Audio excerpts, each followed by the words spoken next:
akkam seetan yeroo reefu ilmoo argadhu sanii harkadhee baatii muraasa booda ijoollee kana fudhannee bakka dhimmaa wayii deemaa jirra. Kazaa ijoollee nama nuu qabu dhabnee saayibni amaan tokko dhufee nu gargaare. Mana suuraa wayii suuraa dhimmaa wayii ka'uudhaaf deemaa jirra.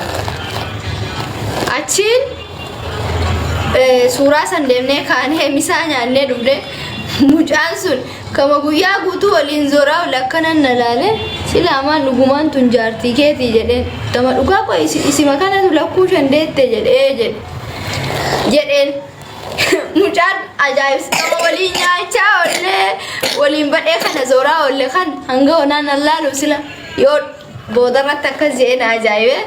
Kazaan ijoollee mana nuu fidee kazaan yoo inni ba'u ijoollee kee akkana sirreerra ciibsee bahaa jira. Galatoomii nu gargaaruu keetiifiin jedheen hubadha.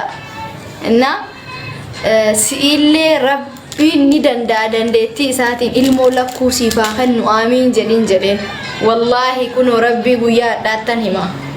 Aamiin jedheen.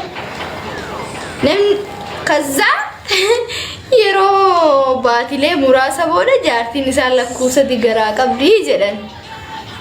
Arana manuun jedhe kun rabbuman namaa kenna du'aayin ilma namaa moo sababa lasbaabi.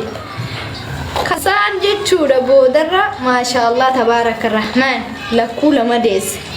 Wallahi na ajaa'ibee na jechuun ka isaa kenne rabbidha.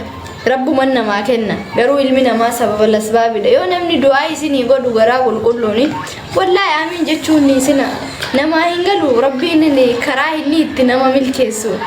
Wallahi namni an du'aa godhe nama baay'ee milkaa'e yoo abaarallee akkasumatti abaarsi kiyya nama qaba.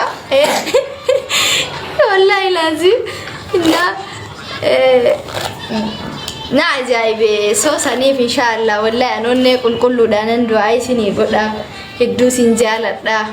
Jaalaluma isin na jaalattan kan garuu guyyaa tokko Oromoo yoo nama jaalatte fittee nama jaalatte gaafa ammoo duwida nama garagalte hin jiru bakka akkuma nama jaalatan sana nama jibban waan ta'eef please rabbeedhaati. Kuma waa wayii dogongore narra laalina ishii nan jibbina ishii baalla inuma na jibbitanii duwida natti hin garagalina rabbii gadi sinumaan qaba.